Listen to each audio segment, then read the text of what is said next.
Merci pour cette musique, la fanfare.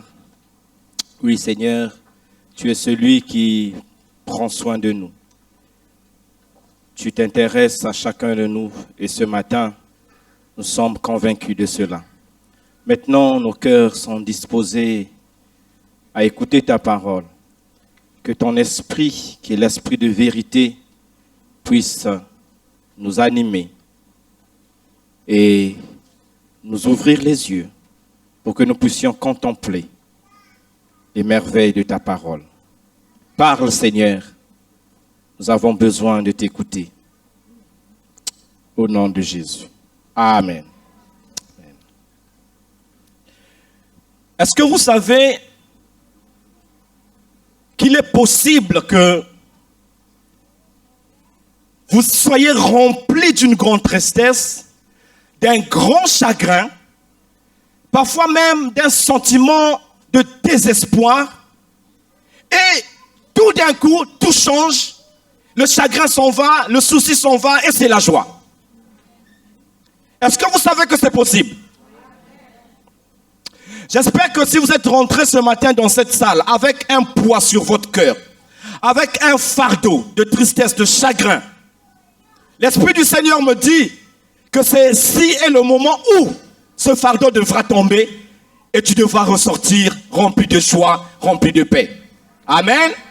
Nous allons lire le texte qui nous parle de la résurrection de notre Seigneur et Sauveur Jésus. Luc chapitre 24, les versets 1 à 9. Luc chapitre 24, les versets 1 à 9. Le premier jour de la semaine, elles se rendirent au sépulcre de grand matin, portant les aromates qu'elles avaient préparés. Elles trouvèrent que la pierre avait été roulée de devant le sépulcre. Et étant entrées, elles ne trouvèrent pas le corps du Seigneur Jésus. Comme elles ne savaient que penser de cela, voici deux hommes leur apparurent, en habits resplendissants. Saisies de frayeur, elles baissèrent le visage contre terre. Mais ils leur dirent, « Pourquoi cherchez-vous parmi les morts celui qui est vivant? Il n'est point ici, mais il est ressuscité. Souvenez-vous de quelle manière il vous a parlé lorsqu'il était encore en Galilée.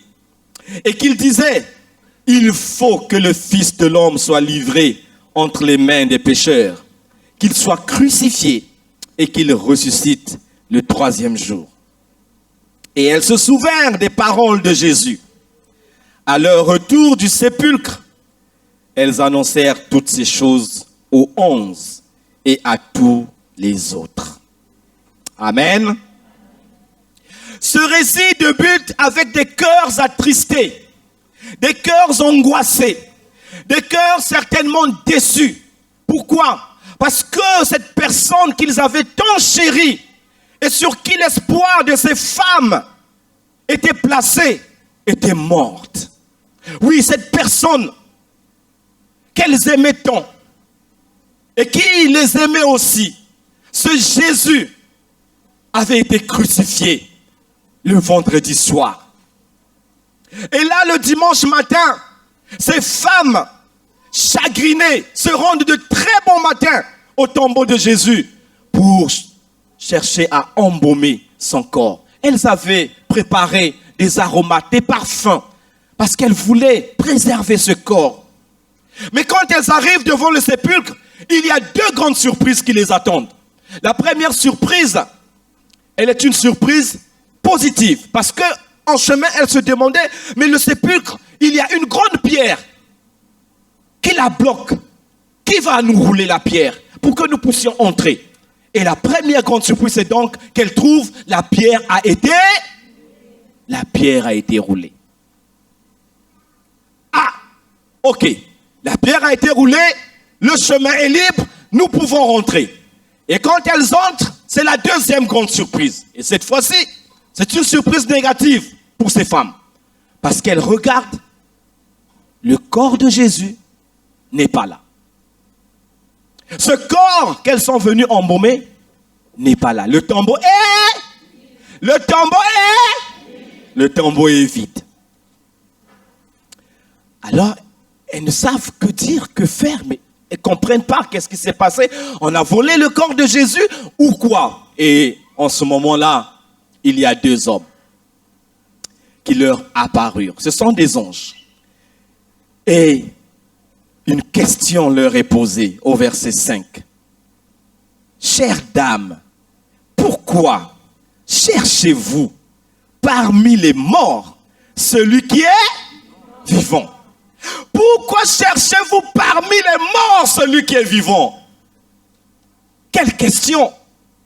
Une question à laquelle elles ne peuvent répondre. Parce que pour elles, Jésus est mort. Jésus a été enterré. Jésus a été enseveli. Il est là dans le sépulcre. Son corps est là. Nous venons pour l'embaumer. Mais là, les anges leur disent, pourquoi cherchez-vous parmi les morts celui qui est? Le tombeau est vide. Le tombeau est vide. Le tombeau est vide. Il est vivant. Il n'est point ici. Il est ressuscité des morts. Il n'est point ici, mais il est ressuscité des morts. Et souvenez-vous comment il vous a parlé pendant qu'il était encore en Galilée. Voilà la bonne nouvelle. Il n'est point ici, il n'est plus dans le tombeau, il n'est plus retenu par la mort, il est ressuscité, il a vaincu la mort. Alors, dès que les femmes reçoivent ce message, le chagrin tombe. Le chagrin tombe. L'inquiétude disparaît. L'angoisse s'évanouit.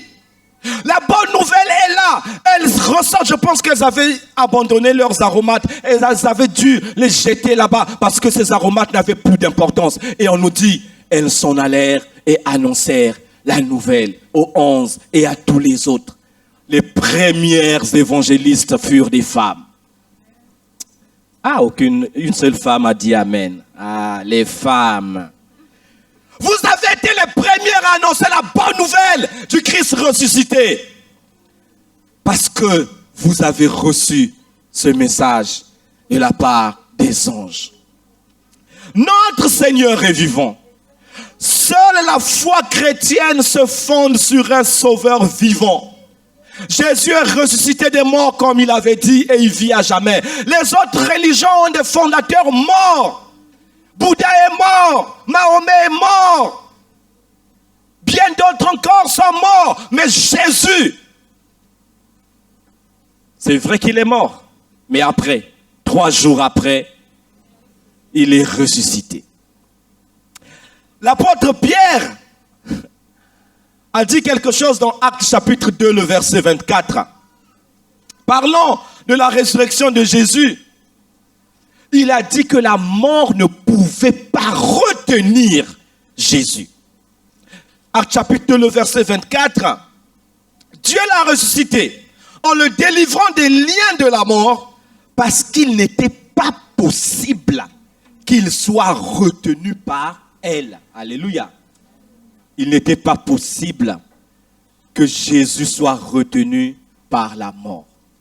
Le plus grand ennemi, l'ennemi le plus redoutable de la race humaine qui est la mort, a été vaincu par Jésus.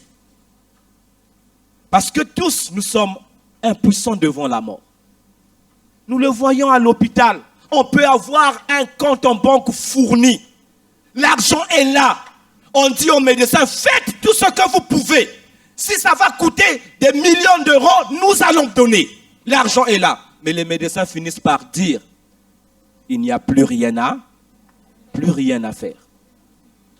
La mort est arrivée. Personne ne peut vaincre la mort. Mais Jésus a vaincu la mort. La bonne nouvelle pour nous, chers frères et sœurs, est que nous avons un sauveur vivant. Un sauveur tout-puissant. Un sauveur qui a vaincu notre plus grand ennemi. La résurrection de Jésus est très significative pour nous. Je voudrais juste vous donner 3 grandes significations. La première signification de la résurrection de Jésus, c'est que Jésus est tout puissant. Amen.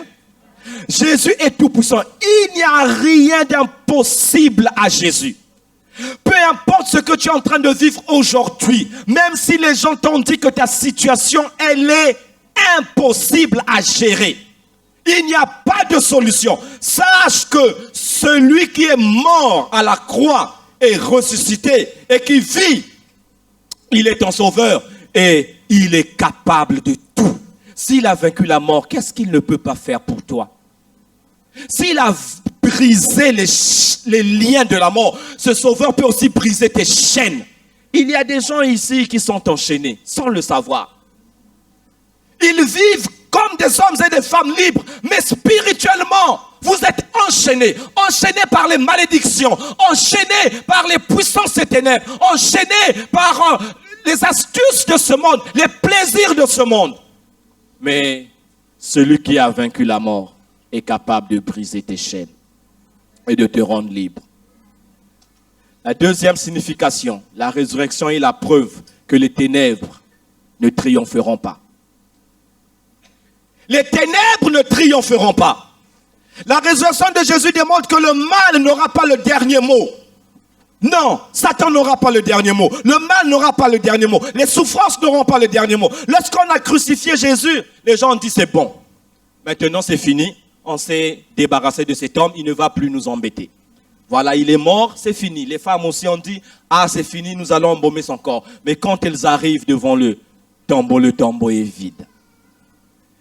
Pourquoi? Parce qu'une puissance supérieure à celle de la mort s'est manifestée. La nuit peut être longue, ma sœur, mais le soleil finira par se lever. Tes chagrins peuvent être têtus. Ta maladie peut s'éterniser. Tes combats peuvent paraître interminables. Mais sache que ces souffrances n'auront pas le dernier mot. Si tu crois en Jésus, la lumière arrive. Si tu crois en Jésus, la délivrance est là. Si tu crois en Jésus, l'espoir est là. Et le dernier mot, c'est le Seigneur. Qui l'aura? La troisième signification, c'est qu'une nouvelle vie est possible. La résurrection de Jésus démontre que tout peut changer, tout peut redevenir nouveau. Il y a des gens qui sont tellement fatalistes qu'ils se disent « plus rien ne peut changer dans ma vie ». Mais je veux vous dire une chose, quand nous avons dit que le tombeau est vide, je ne sais pas si vous avez compris pourquoi je vous ai dit de répéter cette expression, le tombeau est vide. Le tombeau, c'est l'expression d'une vie misérable. C'est là où nos vies du passé ont été bloquées. Mais quand le tombeau est vide, ça veut dire quoi? Que tu es sorti, que tu es délivré. Lorsqu'on a roulé la pierre devant la tombe de Lazare, qu'est-ce que Jésus a dit? Lazare, sors! Mon frère, ma sœur, Jésus a été crucifié avec toi. Mais il est ressuscité aussi avec... on dirait que les gens dorment ce matin. À Pâques, le chrétien ne doit pas dormir à Pâques. Vous êtes mort avec Christ, mais vous êtes aussi ressuscité avec Christ. Donc quand le sorcier vient au tombeau, qu'est-ce qu'il trouve au tombeau? Le tombeau est comment? Quand celui qui cherche à te détruire vient dans le tombeau, est-ce qu'il te trouve là? Le tombeau est vide. Le tombeau est vide. Le tombeau est vide. Et tu es sorti et tu es vivant. Jésus a dit dans Jean chapitre 14, le verset 19. Oui, il y aura un peu de temps. Je vais quitter ce monde, mais vous me verrez. Car je vis et vous vivrez aussi. Parce qu'il vit, nous aussi nous vivons. Parce que notre vie est unie à celle de Christ. C'est la preuve qu'une nouvelle vie est possible. Si peut-être tu regardes à ta vie et tu te dis qu'il n'y a plus d'espoir de changement, je te dis ce matin, à cause de la résurrection, tout est possible. Le changement est possible. tu peux repartir à nouveau. Tu peux naître de nouveau. Tu peux vivre une vie d'abondance, une vie de victoire, une vie de plénitude, de paix et de joie. Dans Éphésiens chapitre 2, le verset 5 à 6, l'apôtre Paul témoigne de ce qui s'est passé à la résurrection. Éphésiens chapitre 2, les versets 5 et 6, il est dit, nous qui étions morts par nos offenses, nous a rendus vivants avec Christ. C'est par grâce que vous êtes sauvés. Il nous a ressuscités ensemble et nous a fait asseoir ensemble dans les lieux célestes en Jésus-Christ. Amen. Nous étions morts par nos offenses. Mais qu'est-ce que Dieu a fait? Il nous a rendus vivants avec qui? Avec Christ. Pourquoi? Parce qu'il nous a ressuscités ensemble et nous a fait asseoir ensemble avec Christ dans les lieux célestes. Aujourd'hui, mon frère, tu peux vivre une vie toute nouvelle. Ton passé a été englouti dans la tombe. Jésus est ressuscité pour te communiquer une nouvelle vie. Cette résurrection, c'est la déclaration que tout peut être nouveau dès maintenant si tu crois en Jésus.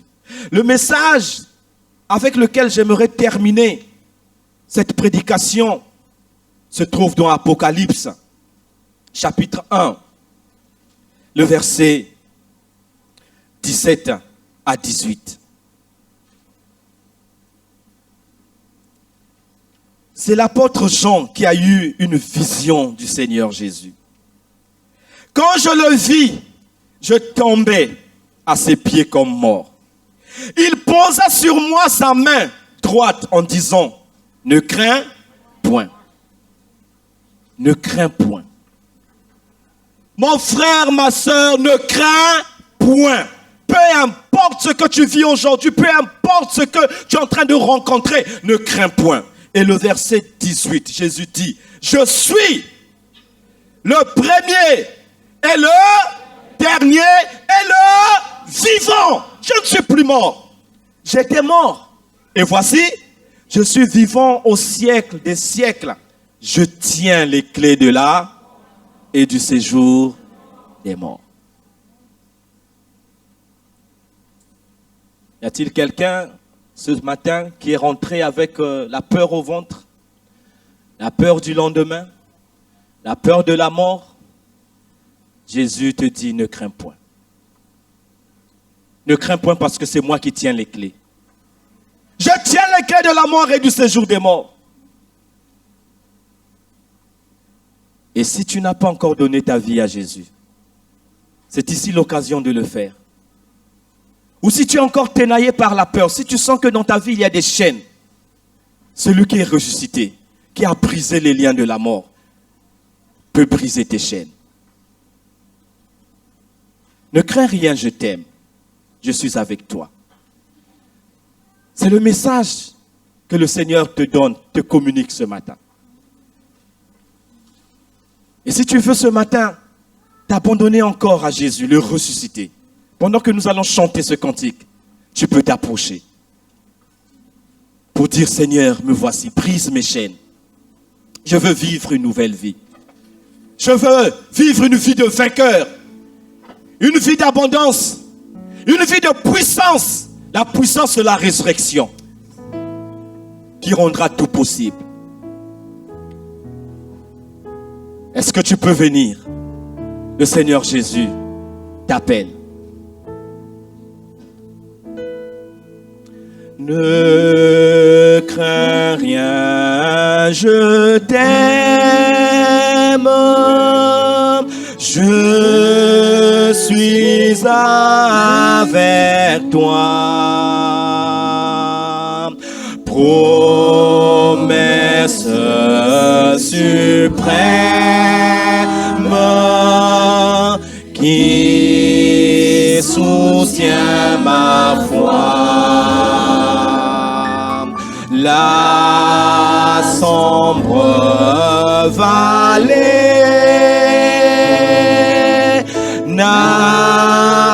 n'a plus de terreur. Oui, la sombre vallée n'a plus de terreur. Tu peux avoir l'âme consolée ce matin. Jésus est là, il est ressuscité, il est vivant. Vivant pour transformer ta vie, vivant pour briser tes chaînes. N'hésite pas, viens, n'attends pas le premier, parce que c'est Jésus qui t'appelle. Il veut que tu ne sois plus seul. Viens à Jésus. Viens à lui. Viens réclamer la paix. Viens réclamer la délivrance. Viens réclamer la vie en abondance. La vie de victoire. Viens réclamer la joie. Viens réclamer la paix. Jésus t'appelle. Non, non, non, non. Jamais tout seul. Non. Jamais tout seul. Jésus mon sauveur me garde. Jamais ne suis jamais seul. L'aube matinière. L'aube matinière ne lui qu'au beau jour. Jésus ma lumière m'éclaire toujours. Jésus est la lumière qui nous éclaire. Quand je perds de vue, oui, même si vous perdez de vue l'astre radieux, sachez que Jésus est votre lumière. Il va vous éclairer. Ce matin, il s'agit de demander la puissance de la résurrection dans votre vie. Cette puissance qui brise les chaînes, cette puissance qui ressuscite, cette puissance qui donne la vie, cette puissance qui change la situation, cette puissance qui annule les déserts, les sécheresses. jamais tout seul. Tu n'es pas obligé de toujours rester seul. Jésus a ressuscité pour toi et avec toi. Jésus mon sauveur me garde. Alléluia. Jamais ne me laisse seul. Non, jamais tout seul. Béni soit ton nom, Seigneur. Non, jamais tout seul. Jésus mon sauveur me garde. Je ne suis jamais tout seul. La pierre a été roulée. La pierre a été roulée, mes frères et sœurs. Veux-tu rester dedans? Veux-tu rester dans le tombeau? Non, tu peux sortir parce que la pierre a été roulée. Tu peux sortir parce que Jésus est sorti. Et ce matin, déclare dans ta prière: Seigneur, je suis sorti, je sors des malédictions de la famille, je sors des puissances des ténèbres, je sors parce que mes chaînes, tu les as brisées.